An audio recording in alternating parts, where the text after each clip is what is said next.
call me extreme. When you need water, I'll catch rain and save it in my palms.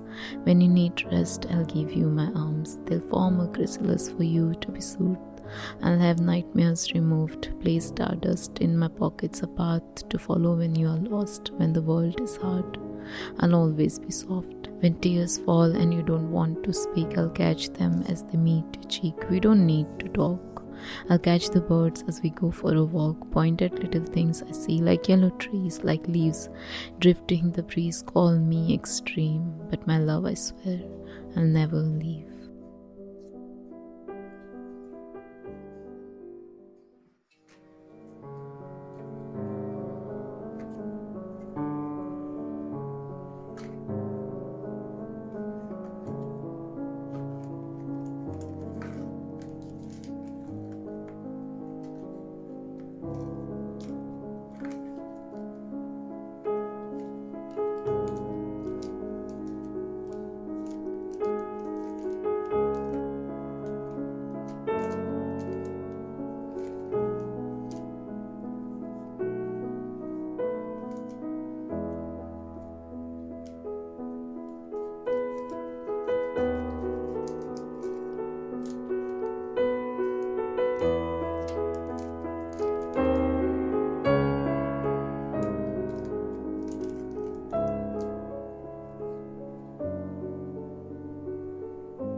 The Christmas Bear.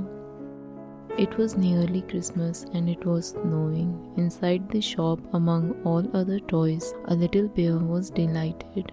He was a polar bear and loved snow. Now that it was Christmas, he had hoped that he would get a home at last.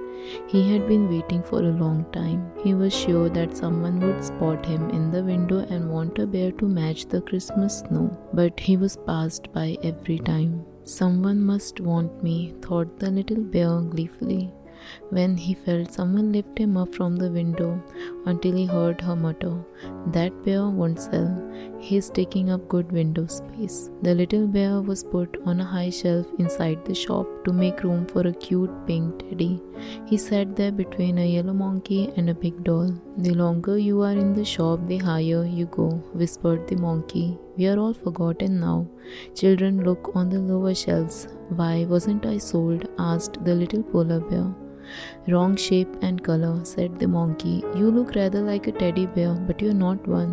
"I have not been sold because I'm too yellow and I'm too expensive," said the big doll. "Cheer up, we can see lots of things from here." The shop looked very cheerful with all the Christmas decorations, but a shop wasn't like a home, thought the little bear. He began to feel quite dizzy. "I know, I've just thought of something," said the monkey, and he wriggled off the shelf right into a child's arms. "You could do that," the doll told the little polar bear. "I'd be too afraid," he said. "I daren't either," said the doll.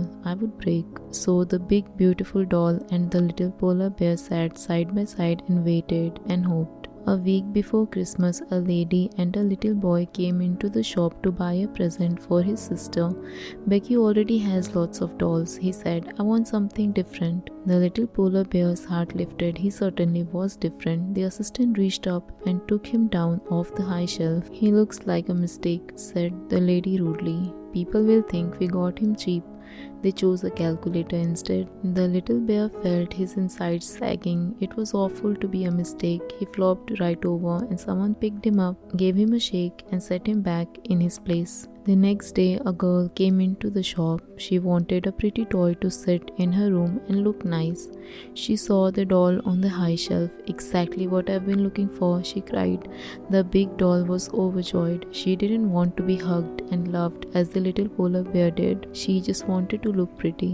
The little polar bear missed the big doll dreadfully. He sat on his high shelf all alone, while people came in and out of the shop in a last-minute rush to buy their presents for Christmas. He saw so many toys being sold and he wanted a home more than ever. If only someone would choose him. It seemed as though the little polar bear's wish was granted, for suddenly someone looked up at him and said, "What a jolly little bear. I'll have him for my youngest. It's her birthday today."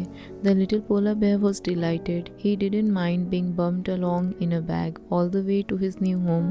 "I have a lovely surprise for you," the lady told her small girl. "Look." "Oh," said the child, "I don't want a silly bear. I wanted a racing car. You know I did." She threw the little bear across the room.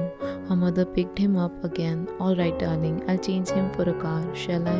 The little polar bear was bumped all the way back to the shop and put back up on the high shelf once more. He felt worse than ever. He had given up all hope of ever being wanted and loved. On Christmas Eve, a man and a woman with cheerful faces came into the shop. "We'd like to buy a Christmas present for our niece," said the woman. "A doll?" asked the assistant. "Well, I don't know if she likes dolls," said the man. "Some do and some don't." The man was so tall that he could see the high shelf easily. He noticed the little polar bear at once. "How about this little fellow, Nicola?"